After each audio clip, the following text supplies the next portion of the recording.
Hey editor, a lot of editors think those high-ticket client stories are rare, but they're not. These aren't outliers, they're editors who finally learned to price and position themselves the right way. Jacob used to charge around $200 per edit and struggled to get noticed by bigger creators, but last week, a YouTuber with 2.2 million subscribers reached out, and now Jacob's editing a test project for him that pays $3,000 per video, with no VFX required.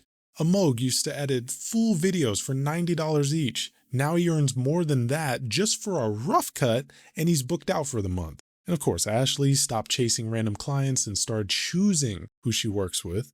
Now she's paid $400 per edit, triple what she used to charge, doing fewer projects but making far more from each one. These editors didn't learn new software, they learned how to think differently. And next week, I'm opening the same system that helped them make that shift. If you've been waiting for proof that it's possible, this is it. Watch your inbox next week, because something special is coming. Y'all have a good one.